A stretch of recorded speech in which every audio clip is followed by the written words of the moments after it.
সুপ্রভাত বন্ধুরা, আজ হলো 7 এপ্রিল মঙ্গলবার। আজকের সকালের বরাক উপত্যকা তথা আসামের গুরুত্বপূর্ণ বিশেষ বিশেষ খবর হলো: বিজেপির পালে হাওয়া আরও তীব্রতর করতে আজ হাইলাকান্দিতে অমিত শাহ।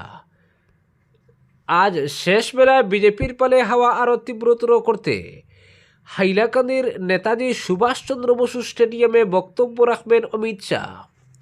তিনি আজ দুপুরে হাইলাকান্দি বিধানসভা আসনের বিজেপি প্রার্থী মিলন দাস এবং আলগাপুর কাটলিজোড়া আসনের মিত্রজোটের প্রার্থী অগপর জাকির হোসেন লস্করের সমর্থনে নির্বাচনী সভায় বক্তব্য রাখবেন।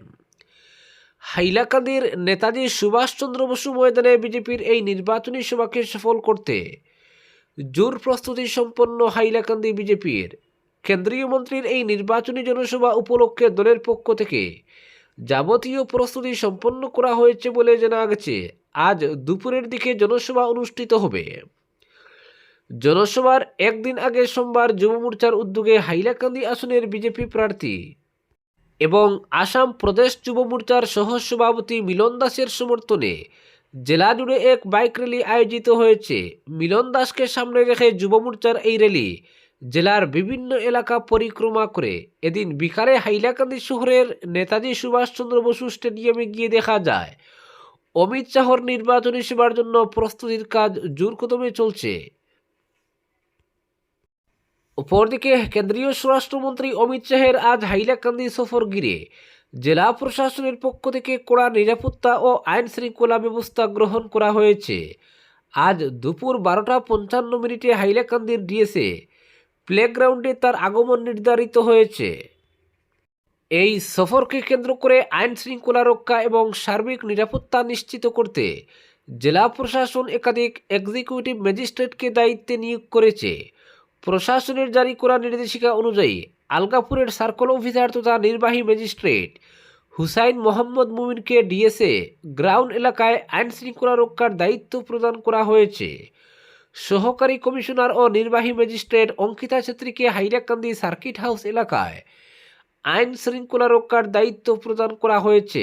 জেলা প্রশাসনের তরফে জানানো হয়েছে, দায়িত্বপ্রাপ্ত ম্যাজিস্ট্রেটরা নিজ নিজ এলাকায় উপস্থিত থেকে আইন শৃঙ্খলা পরিস্থিতি পর্যবেক্ষণ করবেন এবং প্রয়োজনে তারা জেলা শাসক ও আইন শৃঙ্খলা শাখার সঙ্গে নিয়মিত যোগাযোগ রাখবেন।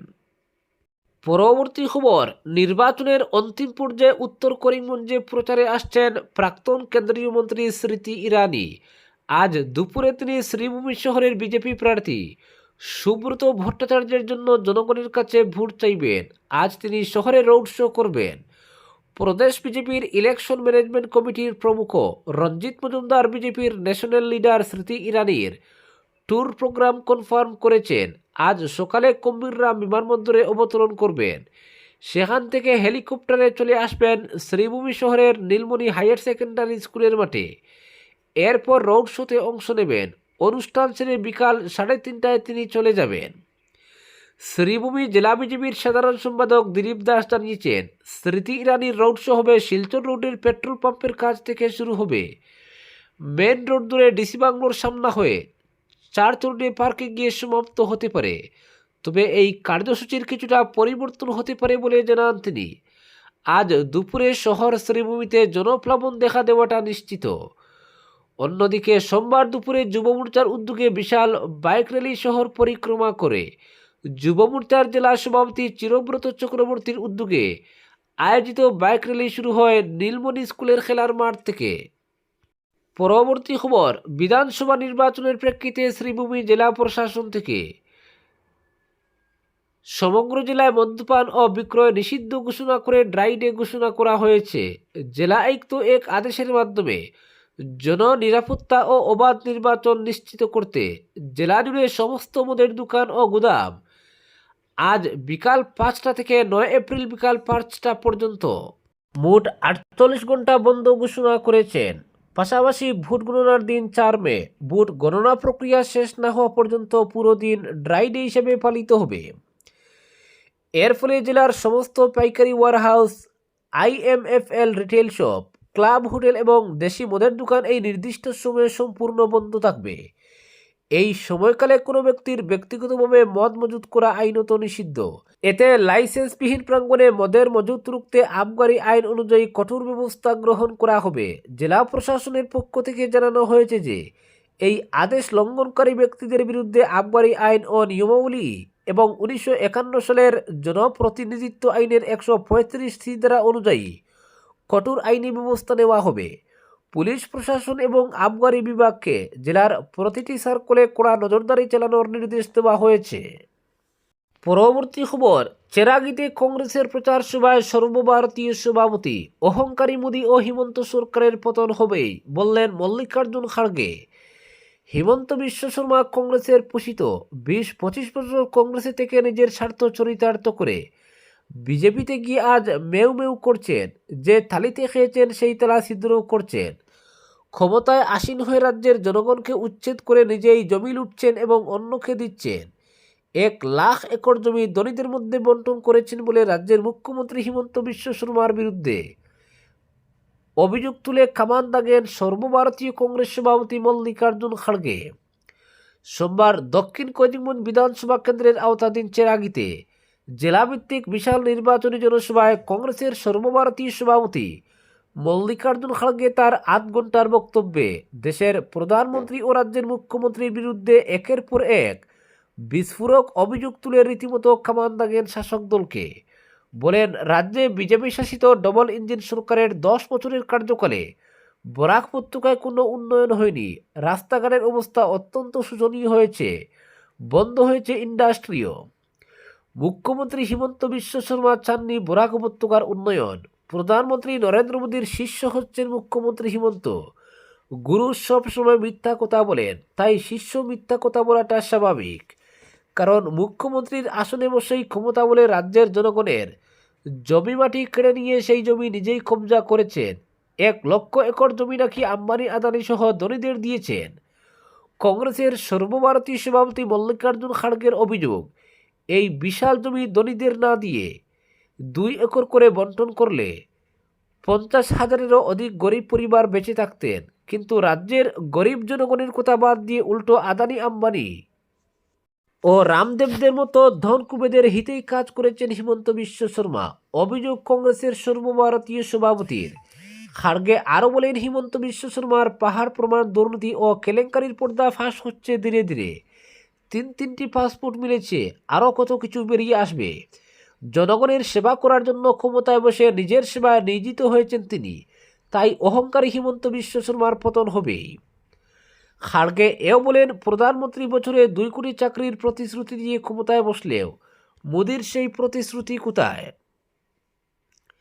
বিদেশ থেকে কালাধন ফিরিয়ে আনবেন তা কোথায়? প্রশ্ন তুলেন কংগ্রেসের সর্বভারতীয় সভাপতি মল্লিকার্জুন খাড়গে। বলেন, নোটবন্দির সময়ে জনগণের বিনাশ ঘটলেও পৌষ মাস হয়েছে কারো। বর্তমানে নিত্য প্রয়োজনীয় রন্ধন গ্যাসের সংকটে দুঃখছেন দেশের মানুষ। গাড়ির চালকরা ডিজেল পেট্রোল পাচ্ছেন না। এ ব্যাপারে কোনো চিন্তা নেই প্রধানমন্ত্রীর। তিনি শুধু নির্বাচনের প্রচারে ব্যস্ত রয়েছেন। গদি টিকিয়ে রাখতে এমএলএ, এমপি, পঞ্চায়েত, পৌর, মেয়র এসব নির্বাচনের প্রচারে গিয়ে প্রথম বক্তার দায়িত্ব পালন করেছেন যথারীতি। কিন্তু এটা নয় প্রধানমন্ত্রীর কাজ। তার কাজ হচ্ছে দেশকে শক্তিশালী করার লক্ষ্যে উন্নয়নের পরিকল্পনা তৈরি করা, প্রগতিশীল দেশ হিসাবে গড়ে তোলা, দেশ থেকে গরিবি নির্মূল করা, জনগণ সহ কৃষকদের আয় দ্বিগুণ করা, দেশের মানুষের শান্তিতে ও নিরাপদে বসবাস করার লক্ষ্যে কাজ চালিয়ে যাওয়াই হচ্ছে প্রধানমন্ত্রীর দায়িত্ব। কিন্তু এর উল্টোটাই পরিলক্ষিত হচ্ছে এদেশে। দেশের জনগণের সেবার পরিবর্তে গান্ধী পরিবারকে গালি দিচ্ছে ওরা। দেশের স্বাধীনতা এনে দিয়েছে কংগ্রেস, দেশের জন্য গান্ধী পরিবার গুলি খেয়েছে। রাহুল গান্ধী কন্যাকুমারী থেকে কাশ্মীর পর্যন্ত পায়ে চলেই দেশ জুড়ে আন্দোলন করেছেন। কিন্তু প্রধানমন্ত্রী নরেন্দ্র মোদী হেলিকপ্টার করে নির্বাচনী প্রচার করছেন জনগণের টাকায়। খাড়গে আরও বলেন, জওহরলাল নেহরুর সময়ে দেশে বড় বড় ইন্ডাস্ট্রি, কলকারখানা স্থাপিত হয়েছে, হাজার হাজার কিলোমিটার রাস্তা হয়েছে, রেল, বিমানবন্দর ইত্যাদি হয়েছে। কিন্তু বিজেপি সরকারের সময় দেশে হিন্দু মুসলিম ঝগড়া বাঁধানো হয়েছে, খোলা হয়েছে এটিএম, সেখান থেকেই টাকা নেওয়া হচ্ছে।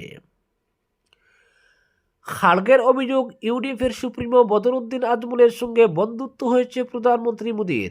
কংগ্রেসকে হারাতে উভয়ের বন্ধুত্ব গভীর হয়েছে। ইউডিএফকে ভোট দেওয়া মানে বিজেপিকে দেওয়ার সমান। দেশের সংবিধান বাঁচাতে হলে কংগ্রেসের দরকার। গৌরব গগৈর নেতৃত্বে কংগ্রেসের সরকার হবে আসামে, তাই বিজেপি আরএসএসকে বিষধর সাপের সঙ্গে তুলনা করে ওদের আক্রমণ থেকে দেশকে বাঁচাতে কংগ্রেসকে ক্ষমতায় আনতে সবাই ঐক্যবদ্ধ হওয়া প্রয়োজন।